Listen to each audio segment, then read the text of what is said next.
The supreme patience is to take the lowest place. Now, any of you who have studied Lojong will recognize that.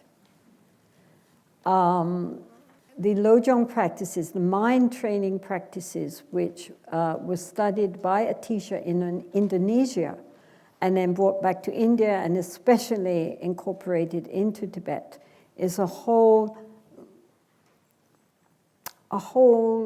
many texts based on this idea that, first of all, we should take whatever happens to us onto the path, and especially difficulties, problems, ill health, loss, difficult people, rather than seeing them as obstacles on the path, we should recognize it as opportunities.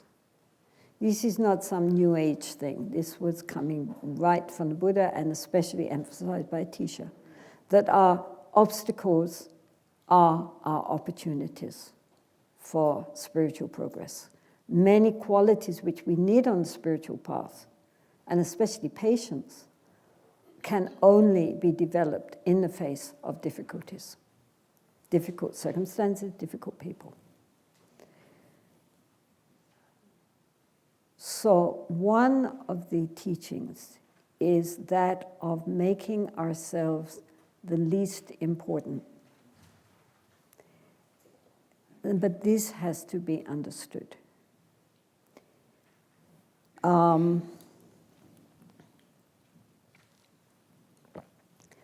There was a now quite famous, if not infamous, encounter when His Holiness the Dalai Lama, every year he holds what are called mind and science meetings, where he meets with especially neuroscientists, psychologists, quantum physicists, and so forth. He's very fascinated by those aspects of science. And so they meet together. So one time the Dalai Lama obviously was talking about these mind training teachings where we see ourselves as the least or the most inferior and others as much more important and just the superior. We see ourselves inferior, everyone else is superior. And so one of the neuroscientists, they're very eminent neuroscientists and quantum physicists and so forth. I mean, these conferences now have gained a very good reputation even in the scientific community, and so very top people come there for the opportunity to meet with His Holiness and discuss. So one of these eminent psychologists or neuroscientists said, yes, but what about low self-esteem and self-hatred? And His Holiness looked blank. I said, what? And he said, well, low self-esteem. What about if we already feel low self-esteem and self-hatred?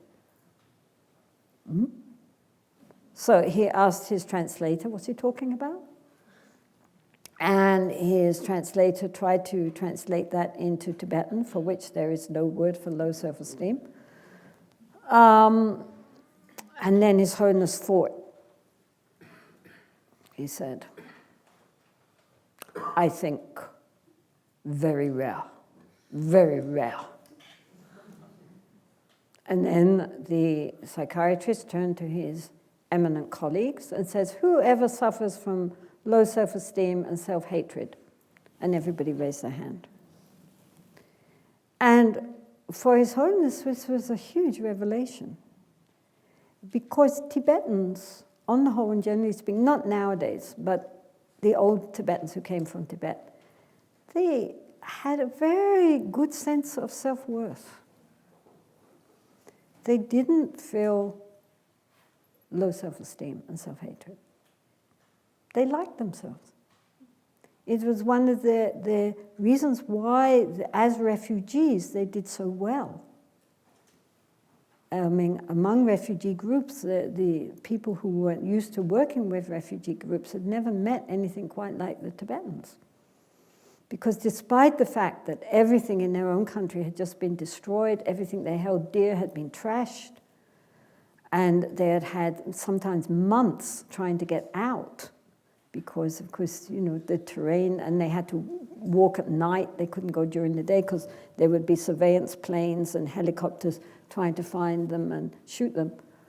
So they could only escape at night over all those mountains. They lost the path. They didn't know where they were going, months and months. Sometimes hundreds would be escaping and maybe a dozen would get through.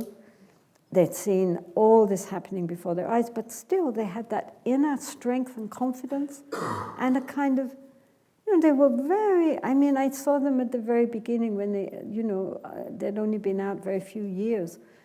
And they had a kind of inner strength and confidence and great friendliness and joy. Well, you could almost call it a joy. Despite the difficult circumstances in India and the fact they were refugees and had lost everything, they had an inner sense of well-being. All of them, not just lamas. And so this idea of low self-esteem and not liking yourself was something almost incomprehensible to the Dalai Lama.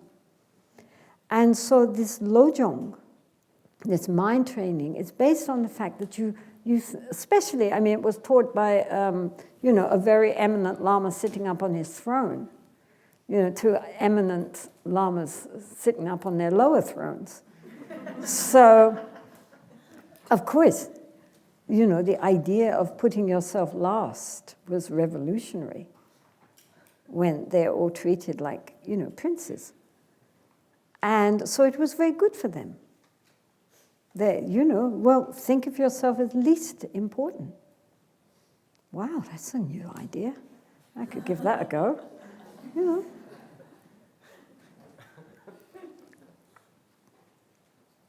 The horns out as you come in, you know, I mean.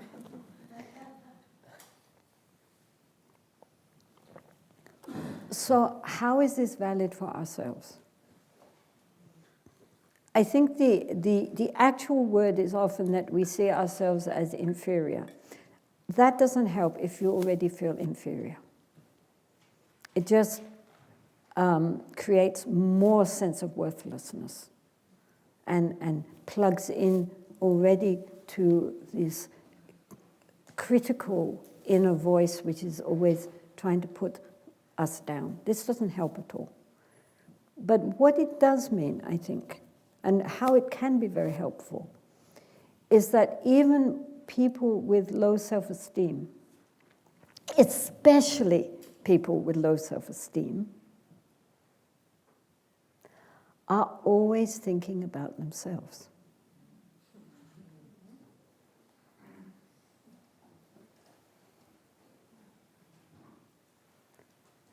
And so, what do they think about me? Does he like me? Doesn't he like me? What kind of impression am I making? This is very painful for people, especially people with low self-esteem, even when it masks as arrogance.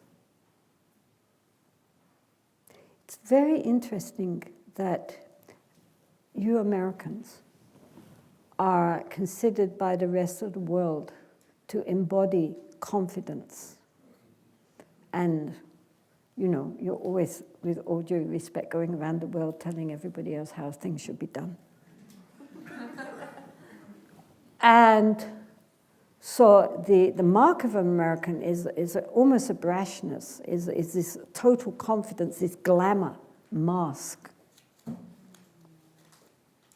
And so, therefore, people assume that you're all super, super confident inside yourselves. You know, you're absolutely, you know, completely in love with yourselves.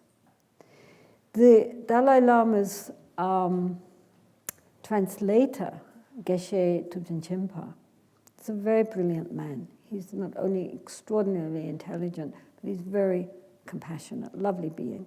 And so he has started somewhere, I think, on the East Coast, a course in the what are called the 4 illimitable meditations, or the 4 Brahma Viharas, which is loving kindness, compassion, joy in others' happiness, and a sense of equanimity or impartiality. And to his surprise, you start the practice by giving loving kindness to yourself. After loving kindness to yourself, you give loving kindness to those people you care about, your family, your friends, your pets, whoever. Then to someone we feel neutral about, we've never really thought, are they happy, not happy, now we're going to wish them happy. And then people we have problems with, the enemies. Anyone who causes hurt or is being difficult, we give them loving kindness.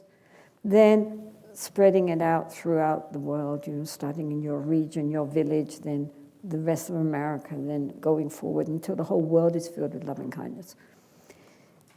You start with yourself. They couldn't.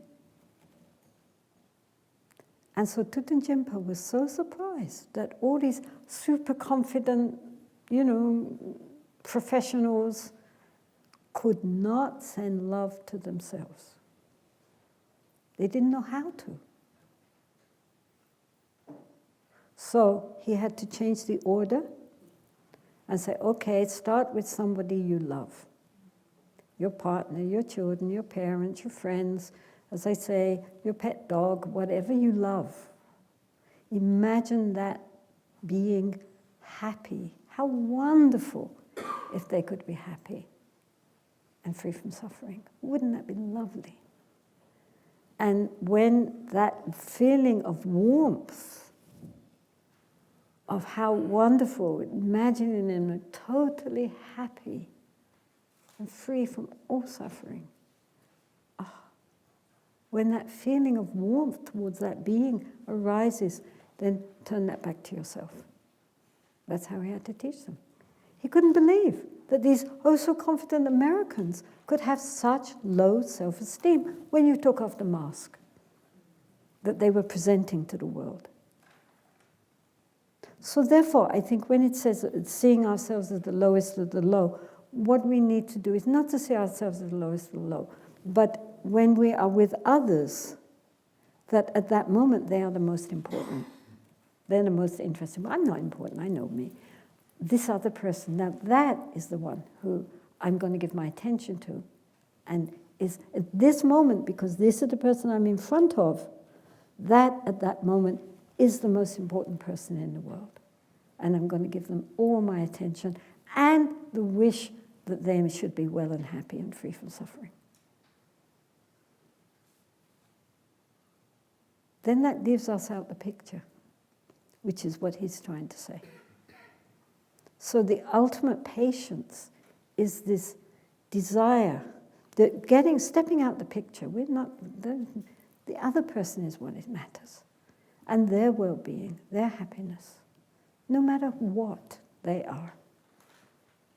Whether they are nice to us or difficult, may they be well and happy.